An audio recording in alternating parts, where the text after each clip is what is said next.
What if you could 10x your revenue next year without working harder? Sound good? Welcome to the Next Level Influence Show. I'm Samantha Riley, host of the Thought Leaders Business Lab podcast. And I'm Melanie Benson, host of Amplify Your Success podcast. And this is our weekly show for experts and business leaders who are influencing people's decisions to make a greater impact and shatter their revenue goals in the process. And I still don't have the fancy sound. Oh my We're gosh, we are going to get one of shattering. those. Like, maybe we should make our own sound effects. Oh my goodness. That probably wouldn't be that fun. All right. I'm really excited about today's conversation because when I tapped in and 10x my revenue, it was so much easier than I thought it was going to be. So I'm really excited to share what we're going to talk about today, because how this came about for me, I was working with a coach and it was quite a few years ago. And she asked all the prices of my programs and she said, okay, what I want you to do is 10x them right now. And I looked at my my hands are sweaty just remembering this. I looked at my $97 a month program and went, that's going to be $997 a month. Oh my goodness. But the conversation that came after that was, you can't just put your prices up and walk away and do nothing else. What needs to happen to be able to deliver on that 10x pricing today? So that's definitely what we're talking about. Melanie, have you ever tried anything like this? Have you ever had a coach that's thrown you under the bus this fast? I was actually laughing because I do this to my clients. Like they tell me their prices and sometimes I challenge them like, okay, it's 10x your price this month. And they all go, oh God, because there's something really powerful. Like you said, it's not about like 10xing them. Sometimes it's just about looking at what would have to happen for me to increase my rates exponentially. And yes, I have had coaches who have challenged me like this. And what happens is pretty extraordinary.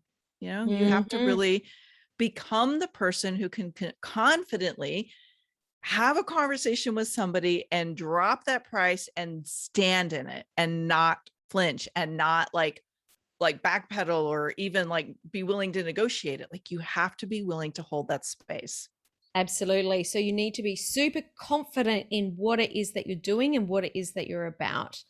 So the first piece of this is that people really need to tighten up their niche, because it's very difficult and I'm not going to say impossible, but I'm thinking impossible to go to 10x your revenue overnight or 10x your pricing without really tightening up your niche, or as I guess you would say, niche. So it's really about knowing exactly what you do and who you serve. And so let's start off with who you serve, because when you serve everybody and anybody, which is a sort of that life coach kind of thing, but what I do helps everybody.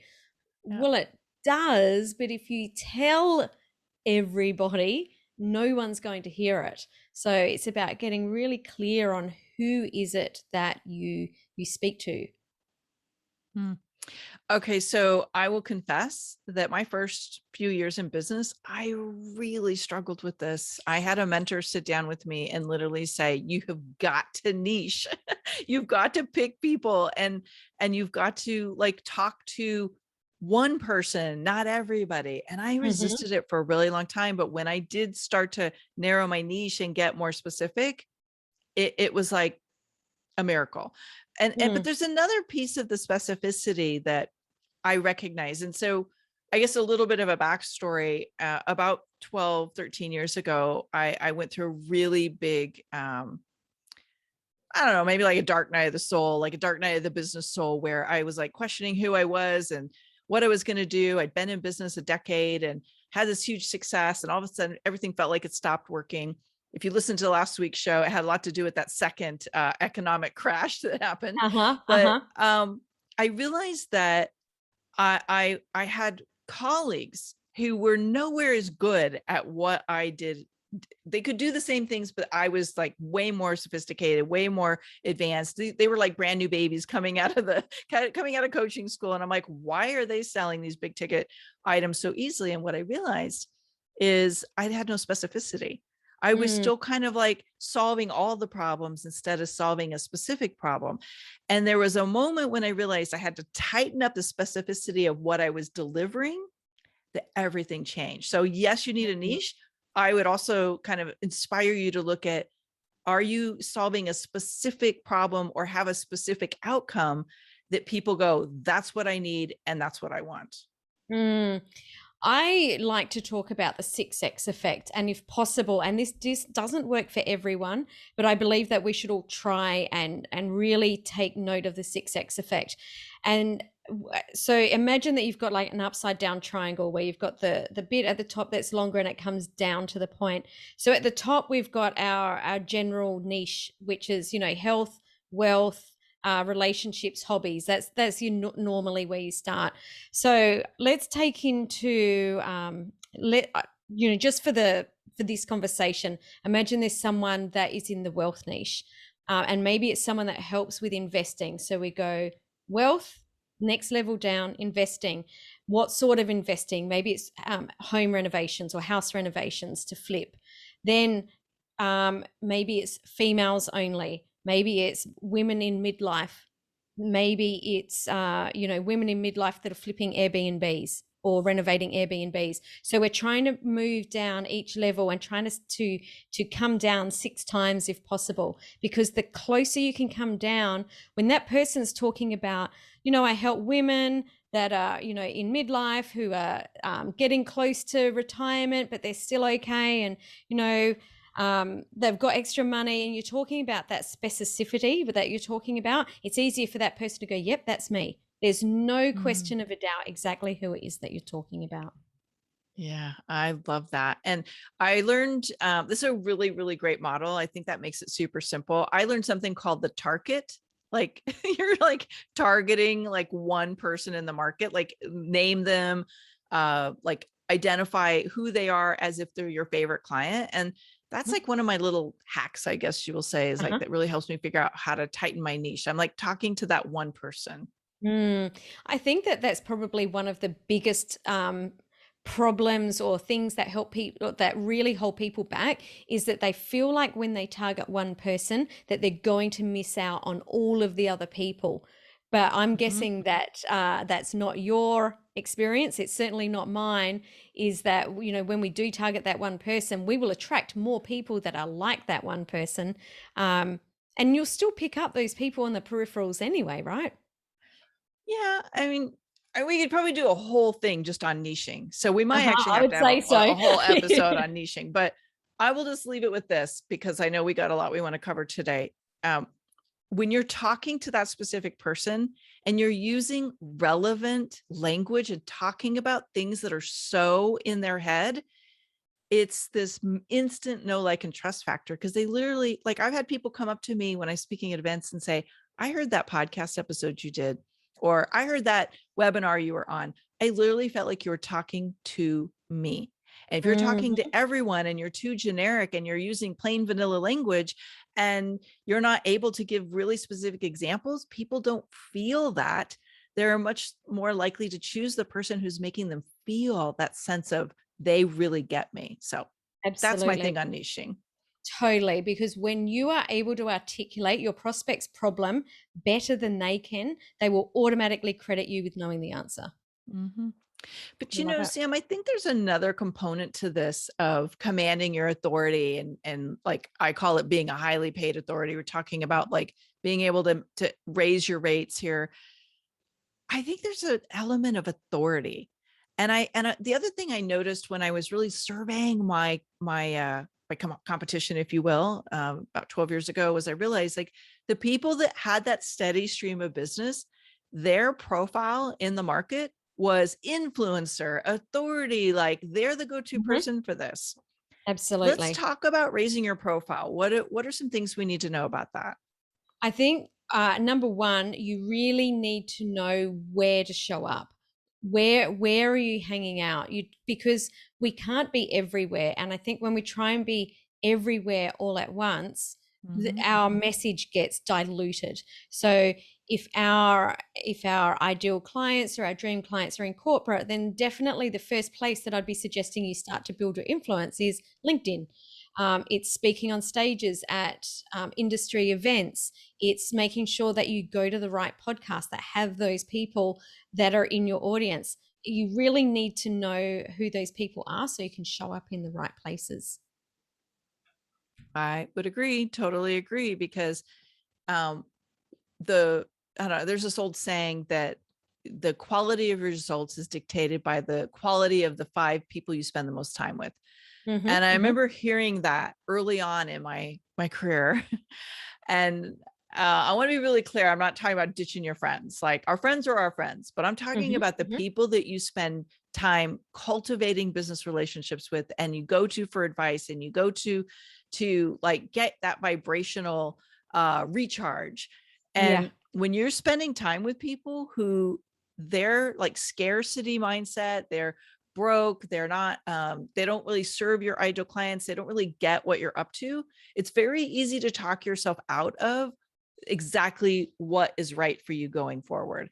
And Mm-hmm. you're going to start attracting clients that are not your ideal clients, because they're going to be you're basically attracting clients wherever you go. So I don't know, that was Mm-hmm. coming to mind about like, where are we showing up and cultivating really great relationships that help raise your profile.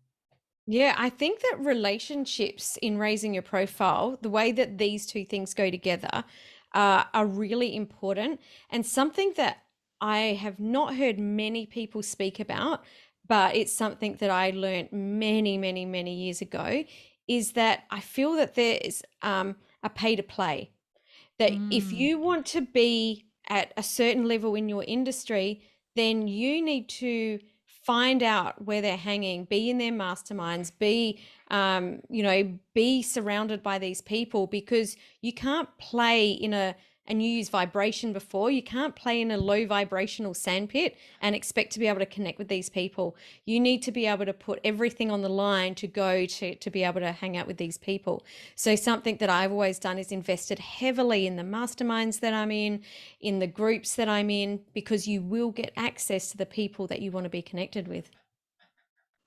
What I I know that that's very completely agree. much, yeah, that's very much the way you play as well. Totally. And I also, I have a different like a partner to that, we might say. Like, I do that, Yes. and maybe this is because I've been in the business a really long time and I've cultivated a lot of really amazing, very influential friends and colleagues. But I think, and we might even call this an accelerator to raising your authority profile. I like to look at, how can we borrow influence from other influential business owners. Mm-hmm. And so this goes a lot into this idea of collaboration and what I call collaboration currency. But think about, like, if you want to raise your profile, how can you collaborate, partner up with, share stages with, join in masterminds with, as you're saying, like make an investment in the influencers that you want to borrow influence from. All of that will start to help you. Like, you have this catchphrase that I love: transfer authority. Like, you're going to Mm-hmm. transfer trust and authority from the people that you're spending time with. But like, take the lead, like figure out who are the influencers in your space that have already built up a loyal following and have a great community. And, if you just tap in and start co-creating a valuable win-win outcomes, you can start to borrow influence from them. Totally. Can I give one little word of advice here? Yeah. Go in with the intention of serving. Because if I've ever Yes. done a collaboration where someone has wanted to ride on the coattails of what I'm doing, it never goes well. Like, you can just smell it a mile away and it leaves a really sour taste in your mouth. So don't go Mhm. in with the idea of what can I get out of this? You need to come in with how can I serve? How can I give the best value? Because that will give the right intention, and it will bring the right energy. And it's so, so important. I agree. I'm a go giver fan from the moment Uh-huh. it came out. I realized, Oh, like, that's who I am. And yeah, if you give first, give visibility, give money, give good energy, be a good collaborator, support what they're doing. It's so much easier to cultivate those relationships. But again, that's probably an totally. episode in itself. So All of I these are, I feel. yeah, we could So, unpack so these for a whole hour. Totally. So that's something that I see that people do wrong. What are some other ways that Mm. you, or where do you see other people, some mistakes they make, or some things that they do that's not going to give them the outcome they want in this area? Um, I think there's several. I'll talk a little bit about the one that I see the most because I think it ties into something that you're going to share. Is they know how good they are, but they are completely invisible in the market, Mm-hmm, and that's mm-hmm, because they lack consistency of visibility as an mm-hmm, authority. mm-hmm. They literally are just like, they're not putting themselves out there consistently. There's no consistency of messaging. There's no consistency of being seen as the authority. And, maybe they're undermining themselves, but I call it like they're wrapped in their own invisibility cloak Yeah. for Oh, those of that's us that are so Harry good. Potter fans. That's And so then good. they're like, they can see themselves and like they know they're there, but like they've wrapped themselves in this invisibility cloak because they're not doing the things that raise their profile and get them in front of decision makers and ideal clients and people who are putting events together. So Yeah, that's one of the big totally. ones. I couldn't agree more. And I do take, when clients start to work with me, one of the very first things I do is help them to create their own authority model. And this is a model that I create with all of my clients that really drills down on the areas of your authority. Um, as part of the model, they have to know very clearly what are the challenges that their ideal clients are having, or their dream clients. What are the outcomes from what they teach? And once they've got this model, this is how I like them to create all of their content. So we've got a way that we turn this model into 100 top talking points for content. So essentially, they've got their content at least for the whole year that's 100% on point and in their zone of genius. Because what I see with this invisibility piece, a lot of people think it's just by them not showing up. However, it's not just not showing up. It might be not showing up. It might be showing up with a cat meme, some pictures of their kids, some, pictures of when we went out for dinner. And these are things that we definitely want to know, to build a personal brand, but they need to be interlaced with this consistency of authority. So that if someone says, what does that person do? If someone says to me, what does Melanie do? It's easy. She helps people to become highly paid authorities. There's no question. There's no doubt. So I think that is probably the biggest problem that I see, is that not of consistency, not just of showing up, but consistency of the message as well. So Mm. we're beating the same drum here. Yeah, two different sides of the drum, but exactly true. I love that you brought up the cats because I've had to have several conversations with my clients who feel invisible. And I'm like, I know that you want to share stuff that's personal. Like, I know that you're a Ravens fan, or I know you're this fan, or you're that fan, or you love your boys, and that's all good. Be human, like share that, but you got to bring the authority pieces through as well. So As well. Yeah. good job nailing that one. When you were talking, I was just realizing, I think positioning is everything here. Mm-hmm. And we don't have to wait for someone else to bestow authority and Mm-hmm. influence on us Mm-hmm. to be able to charge these higher prices, to be able to be the person that these ideal clients seek out. I believe this is a little catchphrase, and this is what we lovingly call our writer downers. But I believe that authority is in the eyes of the beholder. Mm-hmm. And if your ideal clients and your community and other influencers in your space do not recognize your authority yet, it's your job to curate it. Mm-hmm. You have to position your expertise in a way that people get how amazing you are and that you are the go-to authority. So again, we could probably unpack this for a whole hour, but I think just look at like, how good a job are you owning your own authority and positioning it? Because Mm-hmm. if you're not positioning it, no one else is going to get it either. No, 100%. And on top of what you said, no one is going to come and tap you on the shoulder and say, you are now the authority, or you are now the thought leader in this. You have to give yourself permission to own that. And that is the number one piece to this, is that you have to give yourself permission to do this. Yeah. And when you really own that authority in the market and you embrace that positioning and you showcase that and in a tasteless way, like I'm not a fan of like, taking pictures with my Porsche or, standing next to a jet. Like that's not what we're talking about here. Like Yeah, yeah. that's affluence.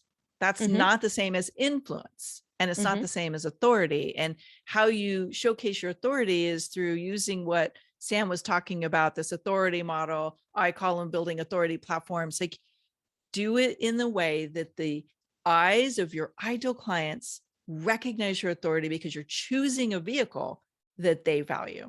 So 100%. I know you have a 100%. great resource here, Sam. Do you I want to do. share how people can go from unknown to standout expert? Well, exactly what we're talking about. I've laid out the 5 steps to move from unknown to standout expert so that you can own your authority and really step into it. And you can go and find that at samanthariley.global/checklist. And that will give you the checklist so you can just go through and tick them off and implement each thing one at a time. But I know you also have a resource, Melanie. Yeah. And by the way, I love that checklist that you put together. I wish I would have had it earlier in my career.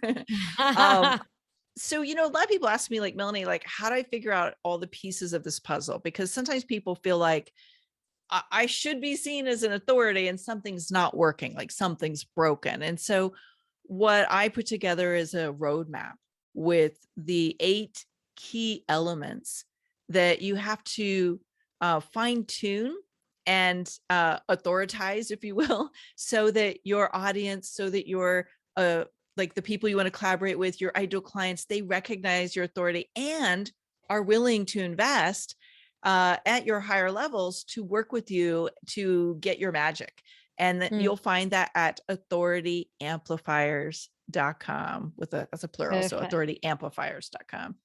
And wherever you're seeing this, we'll definitely link those up so you can just click them and get those checklists. And if you're loving these tips and you've loved what Melanie and I have been talking about today about 10xing your revenue and positioning yourself as a standout authority, make sure you stay connected. Follow both myself, Samantha Riley, and Melanie Benson on this platform. And we go live weekly with the Next Level Influence show. So be sure to follow us so you don't miss out on that every week. If tag a friend, if you've got benefit from our topic today, we would love to keep this conversation going. And wherever you're watching this, just drop below. What is it that you've learned today? What are your takeaways? And of course, if you have any questions, please pop them below. We would love to answer them, as this is definitely topics that Melanie and I both love to talk about and help people with. Yeah. Tell us what's in your way of hitting that next level of influence and what's on your horizon that you'd love to hear from us on. We'll be sure to bring it to a future episode of Next Level Influence. So thank you for tuning in today. Bye, Sam. Thanks for joining in, Melanie, and thank you everyone for watching. We'll see you next week. Ciao.